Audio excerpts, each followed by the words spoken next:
everyone. I'm Barbara, the social media manager here at AMP, and I am joined here today with both Ellen, who is my colleague, and as well as the CEO and founder of LIMOR, Shane. I'm going to just get into it, and for those who don't know anything about AMP, we create sonic identities for some of the most influential, innovative, and iconic brands in the world. So to speak, to name some of our clients, it would be Mercedes, MasterCard, ShareNow, St. Jude, etc. And I won't take up the mic for too long. I'm going to pass the baton along to my colleague Ellen to introduce herself. Hey everyone, so I'm Ellen. I'm a strategist and research consultant here at AMP.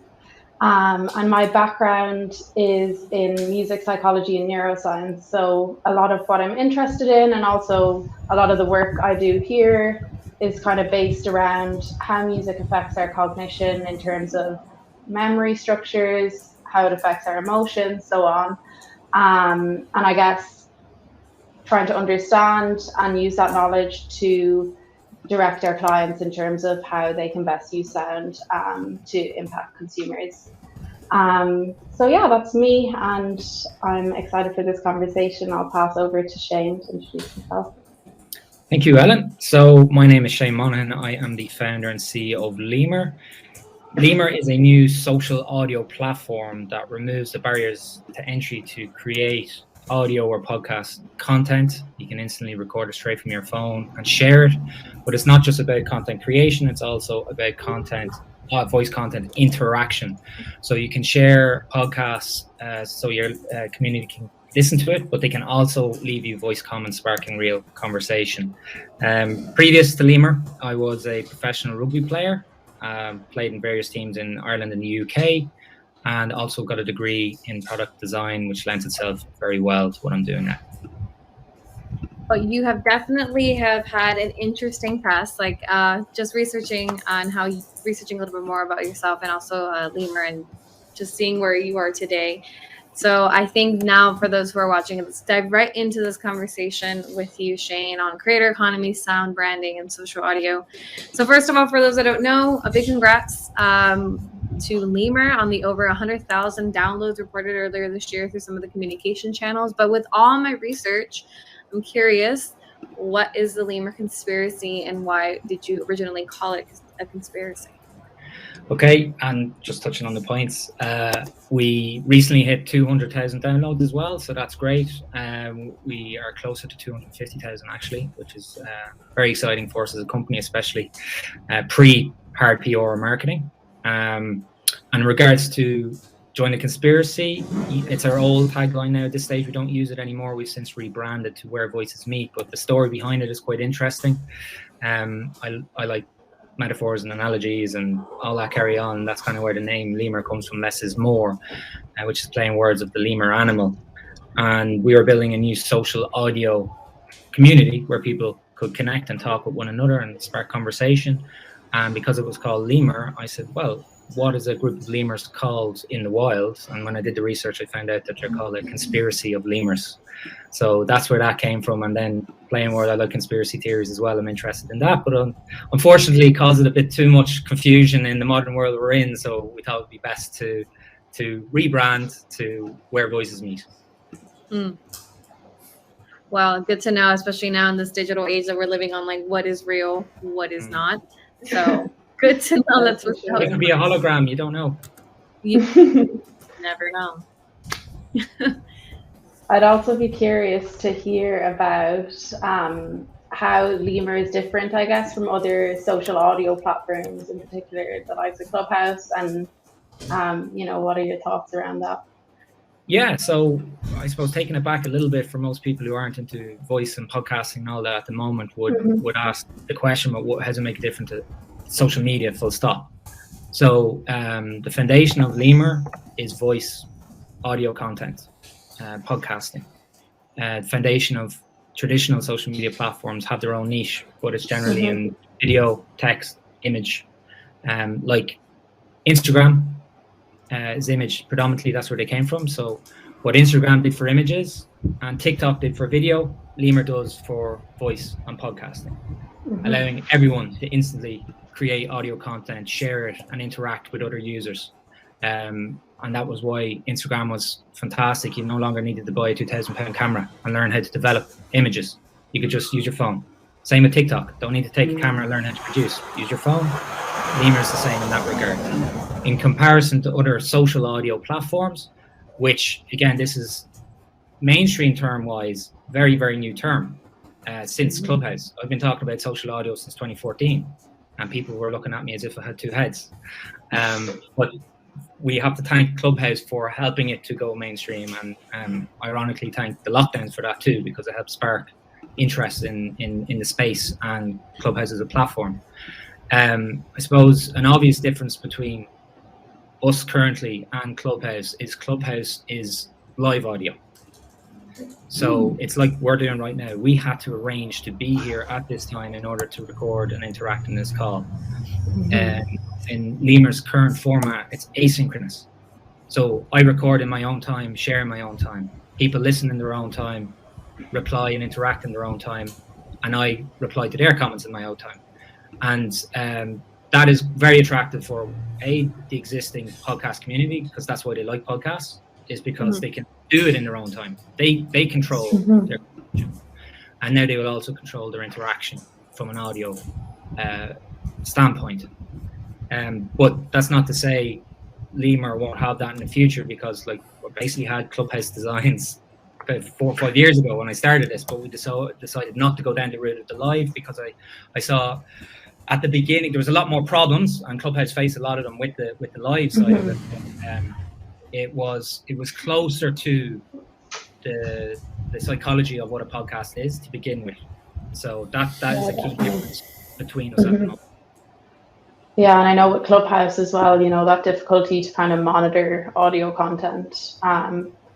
And this is kind of jumping a bit forward, but I wonder, how do you monitor and like ensure that the, I guess, content on LIMOR is something that people actually will engage with, or is that something, you know, that you consider in terms of monitoring what goes out there?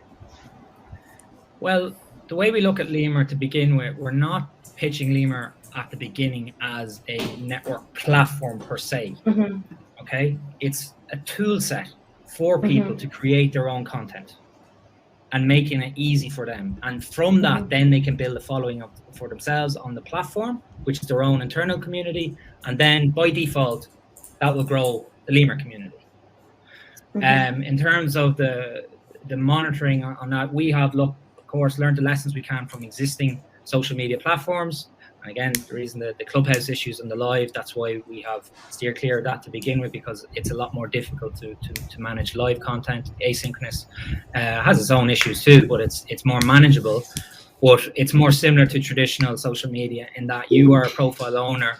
You can block people, you can report comments, you can report content, or if there's issues, all the standard things you would see on existing social media lessons they've learned over that period of time, we have introduced to LIMOR as well. And of course, as we evolve, you'll be able to bring in more monitoring with likes of AI and machine learning and all that carry on in terms of voice transcription, highlight certain words or phrases that were used to alert people, like you would see on Twitter, for example. There's sensitive content here. Do you want to see this image?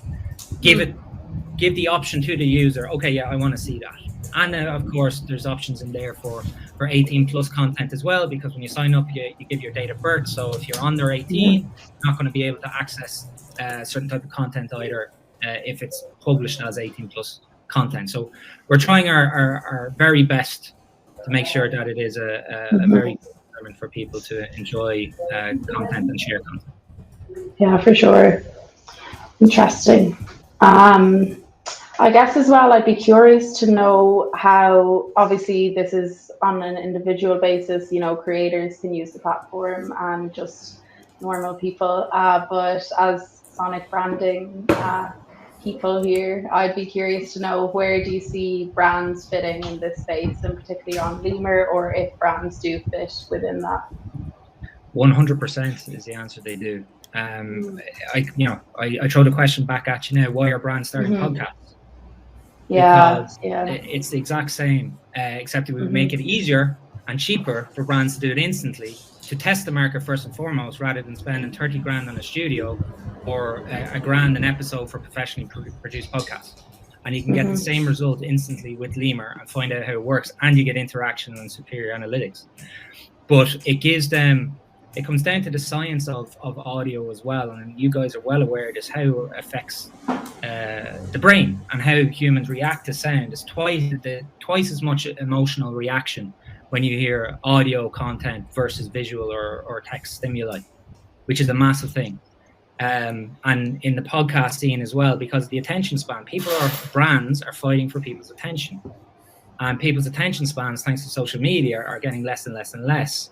But the opposite is happening in podcasts because of the nature of the content and the way it's consumed and where it's consumed as well, the ability to multitask and consume content while you're doing other things. And people are so busy now, they want to multitask at everything. But it's very difficult to multitask. Like now, I can't multitask while I'm talking to you guys, or if I'm watching a video, or if I'm driving, I can't look at a video. I can, but it's very dangerous. But you can do that with audio, with music, with podcasts. And LIMOR gives that ability, and it gives the option for brands to personalize their brand as well. It's very difficult for a big company like Eon or BBC even as a brand to connect on an individual level with people. But you can personalize it by attaching it to a voice or brand. So Ellen will know of the great late Sir Terry Wogan. Yes. He was a very famous Irish, quote unquote British, people will be happy, radio DJ in England. And he was known as the voice of the nation and was with BBC for years and years and years. And people, even though they never met him, never spoke to the man, would count him as their friend.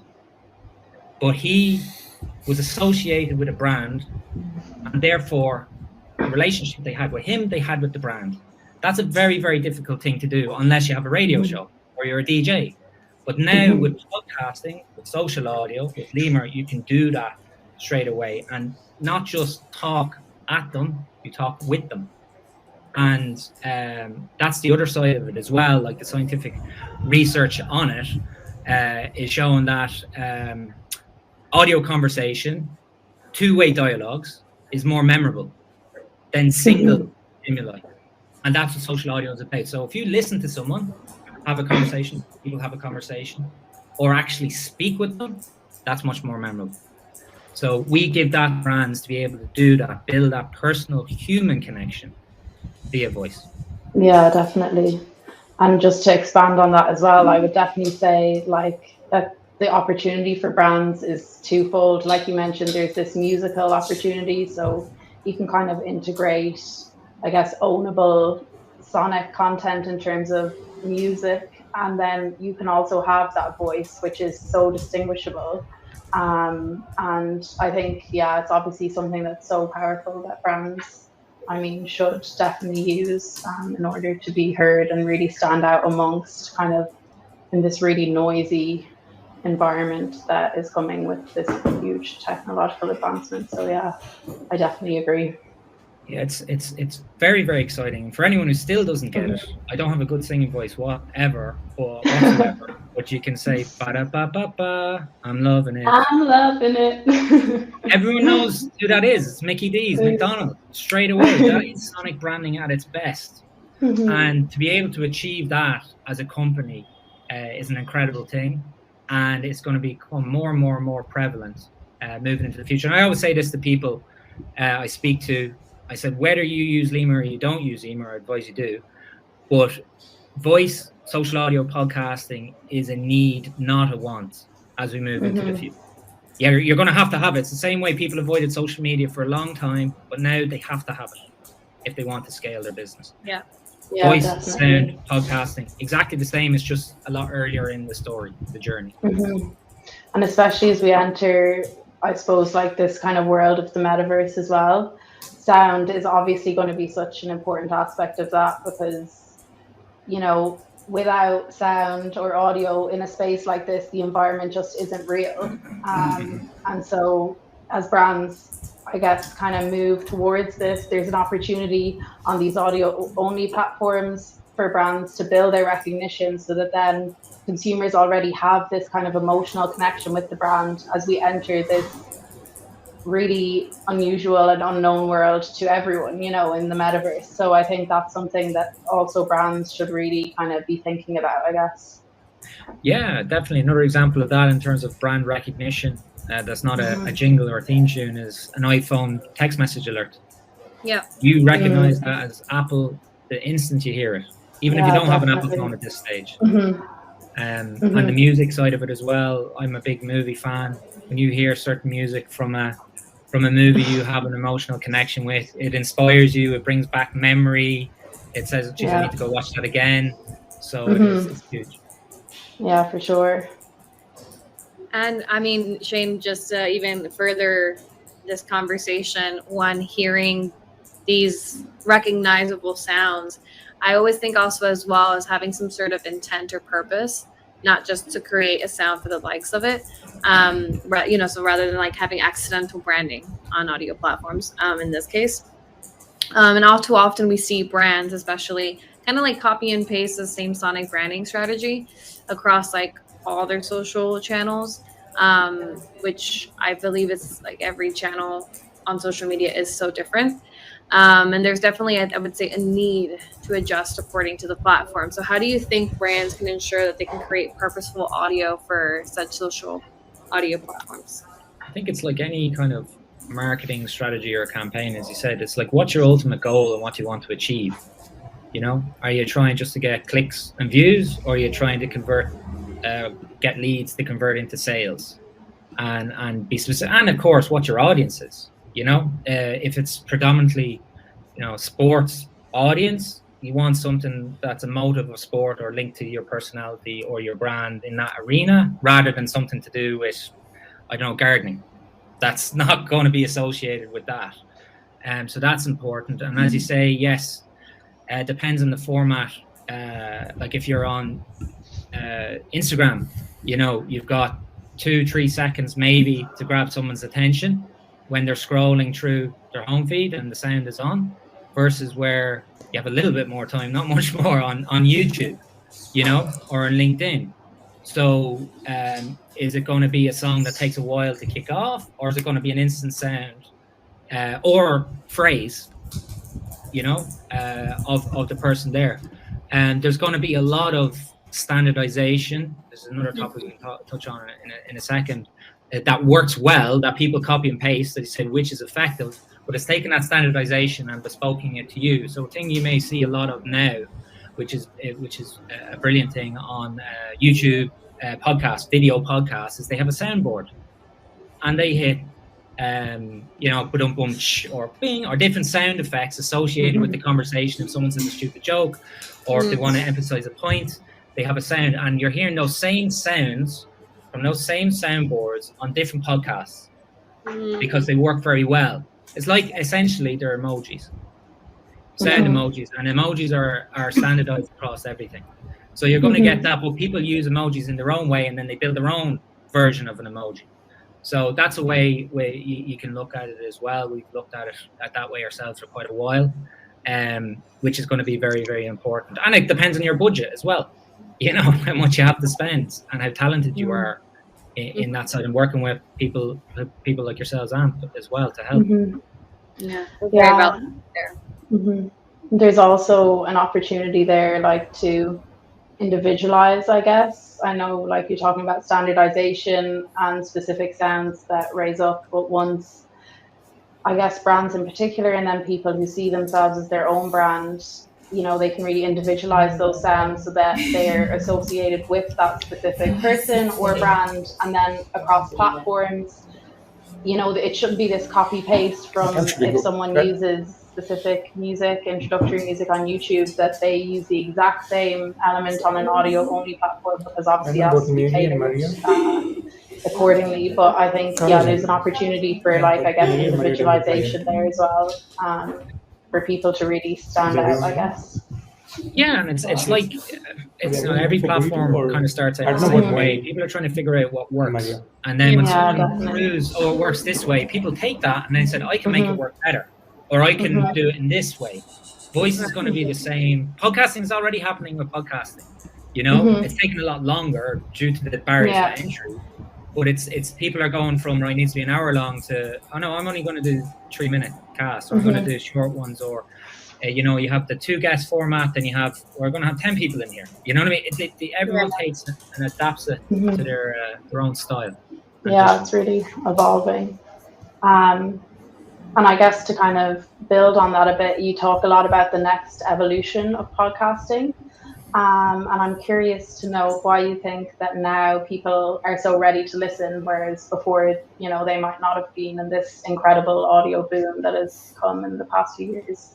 Yeah. Well, that comes from, I suppose, our position as being innovators in this space, because the original concept was 2014, and most people didn't even know what podcasts were in 2014.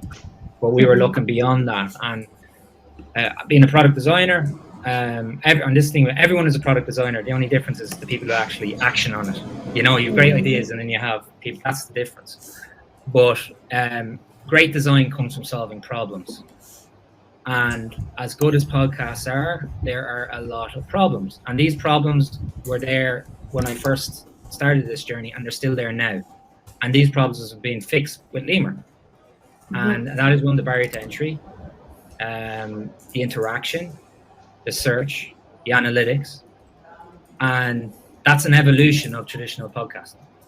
So it's hopefully, and my belief is making it more accessible and better in that regard, and that's why I use the term traditional podcasting, because podcasting now is the same as it was 20 years ago in everything.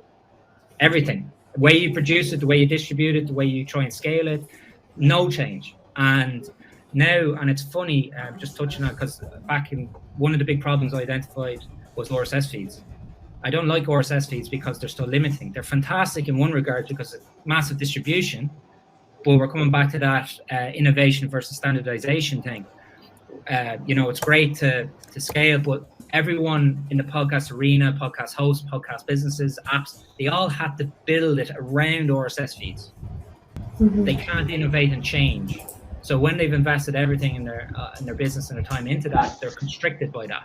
Where I was like straight away said, there's a massive issue. It'll only go so far, and then you're going to be stuck where you started again. And that's what people are seeing now. And a guy I've never met with, but a lot of respect for, is Michael Monahan, who's one of the co-founders of Anchor. And he put out a brilliant article just last week, I believe it was. And I think the title is, "Are RSS feeds stifling the growth of podcasting?" I was like, yes! It's only taken 7 or 8 years, but people in the domain are recognizing it as well. And he touched on the same point. He says it was brilliant to standardization, brilliant to help scale, grow numbers massively, but you are limited as one option. You go down that route, or you go the option we chose to do, which is the much more difficult, longer, expensive, build from scratch, innovate. But the thing is, when the market is ready and it starts, you can go anywhere and explode. So we are at that phase right now. It's taken us a long time to get here, but the market's ready. Going back to your original question, Ellen, in regards to what's the difference now versus back then, it is people are aware of podcasts now. Instead of having to educate them what a podcast is, let alone why it's so effective and why they should use it, it's there. The proof is in the pudding in terms of cash. That's a big thing. All businesses doesn't make money. That wasn't proven, and there was no research or data around that back when we started. That's different now. Joe Rogan, 200 million contracted podcast, getting more views than all mainstream media put together. He's a podcaster. As he says, I'm just some guy in a studio just talking about random stuff. So you have that. It's easy. It has changed, again, the ability for people to communicate, and long form, and not restricted on what they can watch. Kind of like what Netflix did for movies and TV as well. You watch what you want, when you want, where you want. Now it's the same with audio. Do you get like stag gifts? Like, it was great. I was very lucky to go to the podcast show 2022 in London last month. First time they ever held it. Largest one of its event of its kind in Europe, sponsored by Spotify and Amazon were the main sponsors, and Anchor were a sponsor, and Patreon, and all the big dogs were there. And the place was packed. And everyone was saying the same things, is the market is ready for something like this now, because all the people who've been really successful in podcasting have kind of they're kind of recognizing the issues that are there, and we solve those issues. And a great way of kind of explaining, people with millions and millions and millions of downloads, really, really top podcasts. Because I said, we're at an event here, 2-day event. You're one of the top podcasters. Yeah, I forgot yesterday. How many podcasts have you made? No, it 0. can't. Apparently this And it was the same for all the content creators. because I said, that's funny, I've made 20 already. And I'm talking to my audience. And they're like, wow. You know? Because So LinkedIn doesn't allow you it's to ready download for it now. The money is there, the numbers are there, the research is there, and our platform is there now as well. Because as well, when I'm trying to pitch an idea, it's very difficult to raise funds for an idea people just don't get. They don't see a market. But now we have the platform, we can see it and touch it and feel it, which makes it a lot easier for people to. Yeah, definitely. I completely agree that the market, I guess, is ready. And I'd be curious to know what you think, like over the past couple of years, obviously we saw like there was this huge rise of Clubhouse and then its subsequent fall. And kind of furthering on from what you were just talking about, is this something that worries you in terms of LIMOR, despite the fact that people are ready, or what's your opinion on that? No, it doesn't worry me at all. My vision for LIMOR was here before Clubhouse, and it'll be here after it as well. And we haven't changed our focus. It was great for us though, because early bird gets the worm, but the second mouse gets the cheese. So you can learn from the mistakes that were there, and they've spent millions and millions and millions on that developing, and mistakes we can learn from and implement in our own thing. But I think it's a bit, I think it's unfair, coming from a product developer and business owner, to say Clubhouse has failed or has dropped off. It's a $4 billion valuation. People can say that's inflated or not, but they've still got millions of active users on the platform, very active community. They're learning and evolving and fixing issues that they've had, and are still a very vibrant community. I suppose the problem is with social platforms, straight away people compare it to an Instagram or a TikTok. If there's not billions of people on it, it's a failure. And kind of like, well, Patreon, $4 billion company, has only got 6 million on the platform, and there's only 200,000 creators, and they're seen as still a massive success. So there's that side of it. In terms of the LIMOR, the way we built LIMOR, again, is not going for the network platforming first, because that's the old school build it and they will come kind of thing. We'll get the numbers and then we can monetize the large numbers from the data and ads and all that. That was those days are gone now, I feel, unless you can, because Clubhouse were hitting those issues as well. They're like, oh, we got these numbers, and like, oh, we haven't made a cent. How can we justify this valuation and keep people here and encourage people to make money? Because the content creator economy, everyone is a content creator and people would like to make money from their content. So you need to be able to provide that. And that's why we built LIMOR the way we did, starting this planning before lockdowns. Tools. Give a man a fish, he'll eat for a day. Give him a net, he'll eat for a lifetime. LIMOR's the net. So we will give you the tools, and we built in that strategy where people will be able to create, share, distribute, interact, but also monetize. Give them the tool sets to monetize, and it was being proven by Patreon and OnlyFans. People have their thoughts about OnlyFans, but it's a very successful monetization platform for content creators of a certain type. So that's kind of our strategy. We have a vision, we have our strategy, we're locked on that. We learn from mistakes of other people and good things with other platforms as well. And then ourselves putting it out there, we learn a lot from our user base and what we've done wrong and try and improve it and get feedback. And that's one of the amazing things about LIMOR. We talk directly with our users and they give us direct verbal feedback. No loss in translation via email or text, or it tells exactly the pain points, what they'd like to see, what they'd like to improve, features they'd like to have, things that are working well, things that are working bad, and it's unbelievable for feedback. And that's how we have it, So I hope that kind of answers your question. Yeah, no, it definitely does. And I'm curious to know, are there already brands present on the platform? Is that somewhere you've kind of dived into yet, or is it kind of purely creator focused at the minute? Oh, well, we've spoken. One thing I've been very active at over the last number of years is conversations with brands and organizations and events and all that. Yeah. I actually had to stop it because the response was so positive. People were like, yeah, how do we get started? Or when do you launch? Or, and I was like, well, the product's not ready yet. Stop this. So down. You know? And that was frustrating enough because ultimately, again, best idea in the world. If you don't have the product or platform that works and can provide what you're selling, you're wasting your time. Of course. That's where we are now. So we have the product, and now with LIMOR Patron, which just went live in the UK literally last month, which is our revenue generation, which we've been working towards for a long time. Excuse me. And we have that, because that's one of the biggest questions we have from brands and organizations. How do we make money off this? Because that's ultimately what they care about. And they're aware of LIMOR Patron, and they said, well, come back to us when that's ready. Now it's ready. So those conversations are happening again. And we're looking to have partnerships, big events as well, podcast events. This is a thing, like a great example I can talk about from our own usage. We attended 5 events over June. The first time we've reached out with the new platform, meeting and greeting and testing and so on and so forth. And we were doing more promotion for those events than they were doing themselves over the course of the day, because we are actively creating those podcasts. Like the podcast show, this is what I'm saying, they didn't record podcasts on the day. Amazing event, unbelievable, but their social media was not social audio strategy. It was traditional Instagram, Twitter, which goes against the kind of ethos of voice. And then you can only get going to the traditional podcasts, which weren't released. I don't know if they've been released. So we were basically creating casts on the day, interviewing the speakers, podcasters, the organizers of the event, sharing it on LinkedIn, tagging them, pushing it, and doing all of that. And that got the attention of a lot of brands and organizations.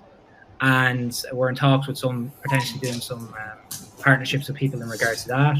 Then sports organizations as well. My rugby background, speaking to them, and they're seeing the value in that, because how do they connect with their fans?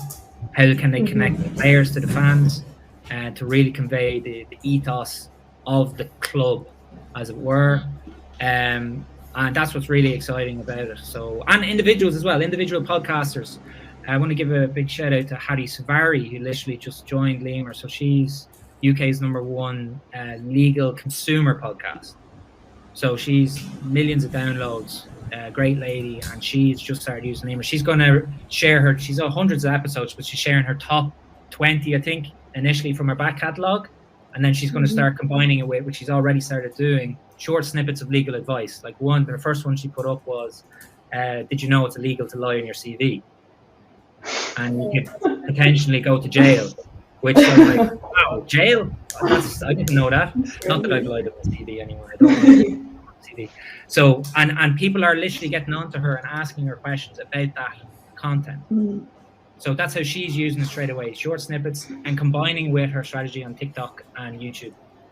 So, yeah, there's definitely huge power in it. Even like, I suppose, as basic as like, as soon as people started sending voice notes on WhatsApp, it kind of reminds me of that, like, that immediate ability to tap into voice and say something. It's so much more expressive and engaging than just typing something, or so yeah, has huge power for sure. It's funny you mentioned WhatsApp, because that's one way. Again, you're trying to sell a pitch, an idea that's completely new and alien to people that don't even understand podcasting yet. But the WhatsApp, I said, have you used WhatsApp voice notes? And oh yeah, I'm using them loads, and my son, or I said, think about that, but with the world. That's what the comment section is. And it will be the closest you'll get a lot of the times to getting the phone number of many celebrities or influential people, or because of that, the voice aspect. And that's what's so exciting, the potential there as well. Well, it's going to happen in the not too distant future. Give an example, I could do a review on the new Jumanji movie with The Rock and Kevin Hart.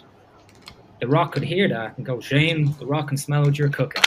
I love that. I'm the lead of this movie, but Kevin Hart's the supporting act. And I'm like, oh my God, The Rock has left me a voice comment. And then Kevin Hart could hear that, and he could come in, what are you talking about, Rocky? I'm the man, And then that in itself can go viral. And that's what's really interesting. The voice comments are going to change the game for relationship building, for brands to build those relationships, to go viral, for call to action, you name it, absolutely game changing.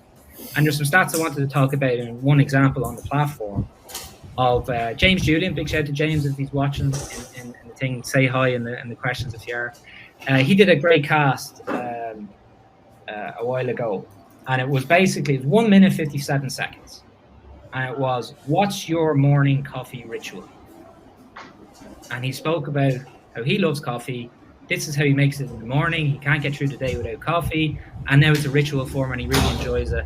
Do you have one? So it's content that's informative and engaging and teaches you about him, but it also sparks conversation.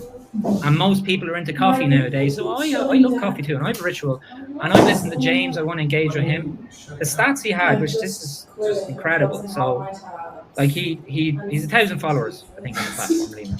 With 122 listens. So if you get 122 likes on Instagram, you're doing very, very well. Or 2 billion people on it. With 122 listens. 24 comments, 13 likes, 10 recasts, 6 shares. But in the comment section, there was 129 listens in those comments. So in total, 251 listens on a less than 2 minute cast. It takes people a year to get 100 downloads sometimes on a podcast. So he got that. But what's really interesting is the length of the replies, the comment replies. So people more than likely would have listened to almost 100% of those 2 minutes. So he had full consumption of his content, which is another thing podcasts are great for. But now you have it even quicker. But you have comments there that people left 2 minute comments, 3 minute comments. So you have the retention for that long, which is again what we came back to the beginning. Brands are competing for people's attention. Yeah. So imagine you're an influencer, you're going to get that. You can pick and choose who you want to talk to, but you're going to have their attention, especially if you reply to them. Yeah, I was gonna say to that point, it almost seems like a new social KPI, right? Kind of like how many voice comments people are getting as part of the engagement of it all. And I find that element to be really interesting, even as well as like going off a little off script here as I dive into the topic of creator economy. But even like when Spotify opened up video podcasting, and that was around, I want to say, the time of like October of last year. Joe Rogan, he had his podcast also formatted to accommodate video. Has that been something that you've thought about, and like kind of what are your thoughts around it? I've been asked about that so many times. Are you going to have video? Are you going to have video? I said, no, it's a voice platform. We don't want to start competing with YouTube and Spotify straight. It's hard enough in the voice space, but that takes away from the USP of because LIMOR is being built, as I said, for where technology is going in the voice domain, the voice activation, AI, voice translation, but also the smart speaker market. So you're going to have a seamless transition from LIMOR to smart speakers, voice activated on your device. So you don't need the screen, but you do have, as you may have seen on LIMOR, we do have images. I'm a very visual person. That's how I got into podcasts, was I would paint portraits and listen to podcasts. And I'm also from the era of Extravision, which Ellen will know what that is, of the video stores back in Ireland. What drew you into the video in the first place was the cover art of the VHS box. And the same with movies, the cover art. And that's an issue with podcasts, I think, as well, is they go, it's either all audio or it's all visual, video, text. And people like the transition or the choice to have both. And LIMOR is that link between the two. And it's also the accessibility part, because we're building it in such a way, or we're planning to build it for the future, that the experience on LIMOR for the three of us will be the same for someone who's blind, because it will be voice. And we already have blind users, which is a fantastic thing to be able to say, okay, our UX UI is not where it needs to be to accommodate them fully, but they're very happy that they're being included, because they can't engage really with most social media, and 4% of the US population are visually impaired in some way. So it's brilliant from that standpoint, also the accessibility. And the issue with video is straight away you're kind of losing that too. And it's our niche. Again, our niche is voice. Right. Okay. Had to ask. I thought that was, an element that I thought was that where podcasting is also heading. Since I know like Joe Rogan's podcast, and also even I'm sure for those who know, the Call Her Daddy podcast as well, which is pretty up there with Joe Rogan's podcast, is both on that video format. But to my to my question in regards to the creator economy, and I thought it was interesting when I was doing my research on this that like about an estimated like 50 million people consider themselves like creators. And in recent times, venture capitalists are supporting these creator platforms, and it's reported that in 2022, it's like the year of a sonic boom. So LIMOR has been around since 2014. How is LIMOR a part of the next evolution of social media meets voice, as you put it? And also, how are both creators and potential investors responding to LIMOR today as opposed to back when you first started? So how are we a part of it? We're still leading it because no one is doing what we're doing. But we have years of research and testing and product design and prototypes to get us to this point. And one of the most difficult things at times is sticking with it. But now, thankfully, everything we said was going to happen as far back as 2014, 2015 has happened. So our early investors and guys who were, they were rolling the dice. It was my vision. Then the subsequent people again, is this going to happen? Yeah, we believe in you. We're going to roll the dice. And they're kind of, oh shit, excuse my French. Everything you said was going to happen has happened. And some investors who we spoke to 3 years ago before the lockdown, they were like, kind of get it, not too sure. They're reaching out to us again. Are you still interested in talking? Because basically what you told us was going to happen has happened. So the conversation has completely changed because, again, the marketplace, the scale of growth and numbers, and even if people don't know about it, they've heard of Joe Rogan, they've heard of Spotify, and they hear the money's being invested in. And it's groupthink as well, and people kind of want validation from the group sometimes before they'll consider it. It is still difficult to raise money on this side of the pond in Ireland, UK, because of the nature of investors and VCs over here. A great kind of analogy or metaphor as well is that investors over here like to wait at the finish line and pick the winners. Where in America, they will bet on people at the start line and the winner will cover the cost of everyone. So you're dealing against that mentality, which is difficult as well. And the revenue thing is a big thing over here. They're very, very risk adverse. Oh, when you're making, 500 grand a year, come back to us. I'm like, well, we don't need you when we're making 500 grand a year. It's kind of, we need your support now. And that's difficult at times. But again, those conversations are all changing again because they're like, wow, it's kind of the missing this out kind of situations. Like, you've built this platform with this amount of numbers in this market for that price. Wow, we want to get involved. And that's what the conversations are like at the moment. As you said, the content creator economy is huge because we were aware of it, but no one else was. But now that's mainstream now as well because people are writing about it, and COVID and lockdowns force people into the economy. And again, people are looking to get involved in things before they get big. The people at the gold rush, you want to be there at the beginning. Buy low, sell high. And that's what's waking them up to it as well. So the conversations have completely changed, and we have a huge amount of interest now, which is quite exciting and will help us to do what we haven't got to do yet, which is actually market and create awareness. The product's ready. No one knows about us yet. So that's going to be very exciting. It's all very exciting when you're thinking about the future and all these big plans, and obviously you being the one leading it should. That leads me to my last question before we dive into some of the Q&A from the audience. If you're watching, you're still here with us, please do submit your questions and we will pull them up and answer them. So I wanted to get a little bit into Web3 and also just metaverse creators because they're projected to disrupt how people make a living in Web3. By owning a part of the platform, they produce content for and distribute based on a certain criteria, and thus putting third-party organizations in a tight spot. And this is from what I read, right? Kind of like what's being talked about right now. So what will this mean for social audio platforms like LIMOR? Good question. First and foremost, we need to get to a position in the first place where we're able to do that. It's kind of, what's good about it is it's kind of along the philosophy we have already in terms of giving people the tools to monetize and have their own area of a platform that belongs to them. In regards to the decentralization side of it as well, that's where the market seems to be going with the likes of crypto and NFTs.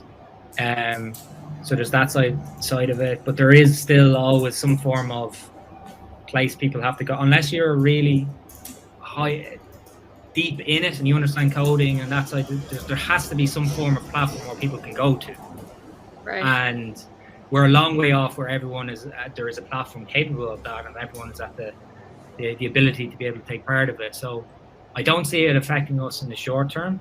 It's definitely something we have in the back of our minds. We've some fantastic people in our tech team who are very involved in that space of decentralization, which I think is a great thing too.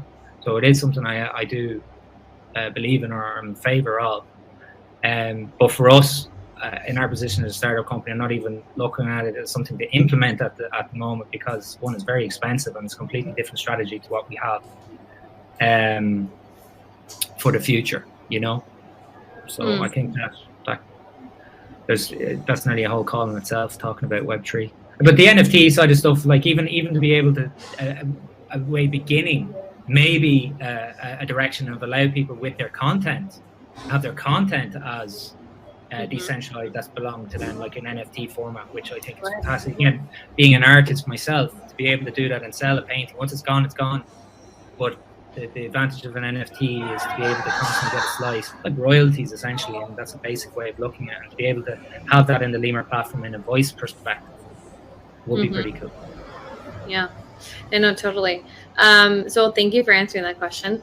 I know it's a bit of a hot take. So I'm going to pull up some questions that we have here. First one is from Chris Bergen, who is our PR manager. Hey, Chris, thank you. So he asked, how do you see personal sonic brands developing with LIMOR? Personal sonic brands. Well, on the last time we talked here, accents is a big thing. And that's one thing I've found personally in me has helped me with the Americans using LIMOR. I was like, I don't really care what you're talking about. I just love your accent, you know? So accents is going to be a massive thing for personal sonic brands, and identifying that and using it in the right markets. Like that example, an Irish accent in the American market, or, you know, an Italian or French accent in the Irish market. So depending on your accent, that's a good way of doing it. Then other things we kind of touched on earlier on, jingles or sounds associated. You know, I'm a big fan of professional wrestling, WWE. One of the best, and if you want to learn how to market branding, watch WWE. People like to slag them and make fun of them. There's a reason why Vince McMahon is a billionaire, and that industry has been top of the game for the last 30 years. Their branding around music, like you think The Rock, Stone Cold Steve Austin, like he had the breaking glass, and then Raise Hell and his music would come on. All you had to have was the sound of breaking glass. People knew it was Stone Cold Steve Austin, and the stadium went insane. So that's a way people can do the same thing with sonic branding with themselves. Something associated with that, and then it's the brand recognition, the repetitive nature of sound as well, is how people can do that too. Yeah, definitely constantly utilizing kind of similar, even I guess musical elements could come at the beginning, for example, of your little segment, or at the end. Yeah, so there's definitely a big opportunity there. Yeah, and there's examples which are being used. One of the leaders, not everyone, a lot of people will be aware of Gary Vaynerchuk, who's been talking about sonic branding and podcasting for a long time, and he has his little sound effect. And if you watch enough of his content and you hear that, that's Gary V. That's his content. Yeah, for sure. And even like across YouTube, you know how there's kind of that like non-copyright music, and I feel like when certain like YouTubers that I watch that use that consistently, whenever I see anyone else use it, even though they don't own it, I'm like, that's that person's music, you know? Exactly. So it's like there's this huge opportunity, and it's almost a pity that these people are using, you know, stock music essentially, because it's so identifiable, it's belonging to them. Exactly. Yeah.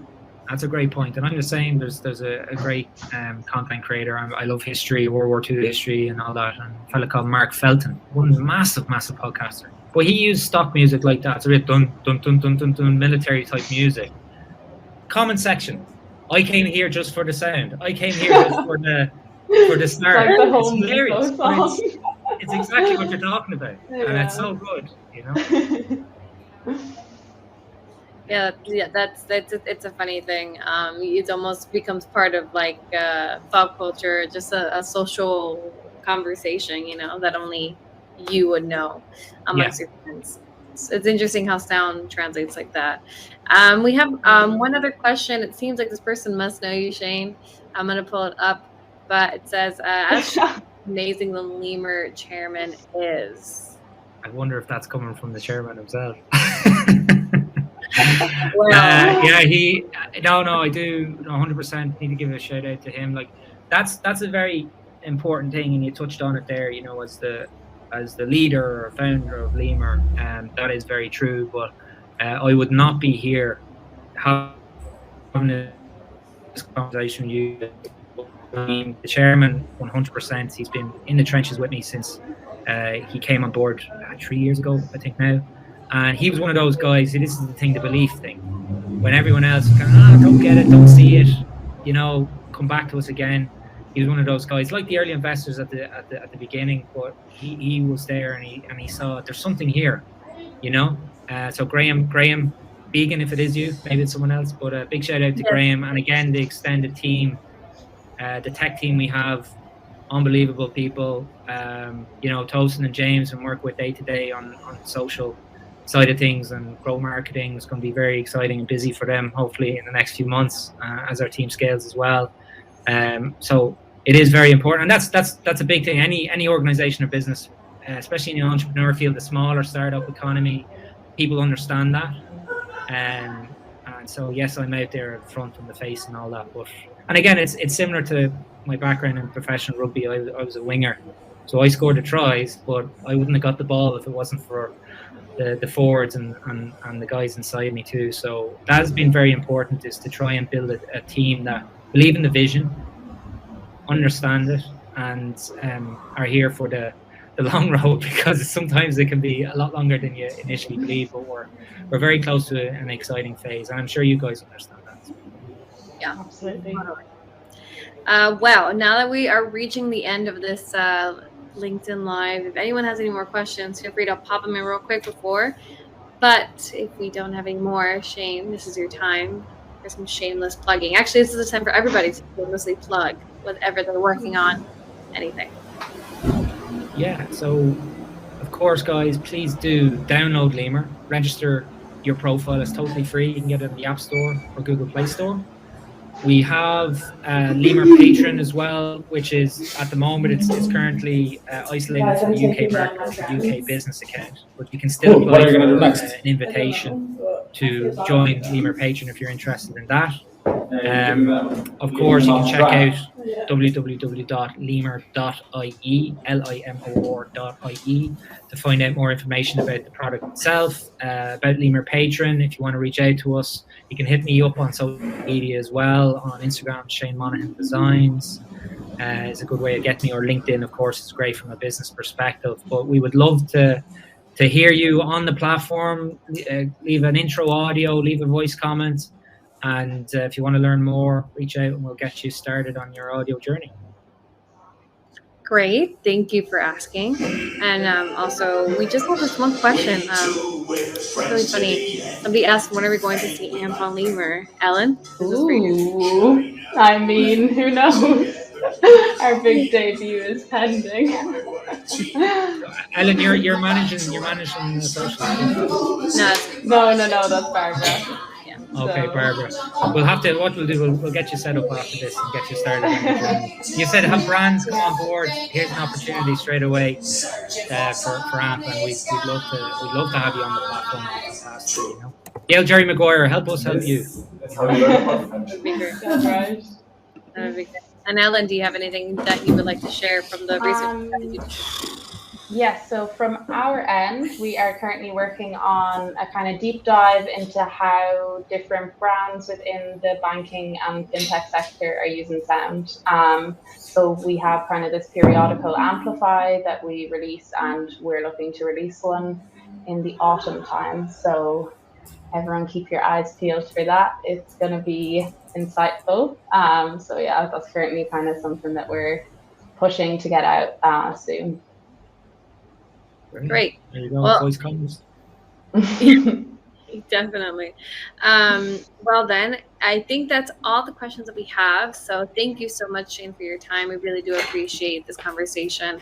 And for those who want to share this, this will stay on our LinkedIn page, and you could catch the highlights or revisit any of the things that we discussed here today, from creator economy to social audio to all things sonic branding.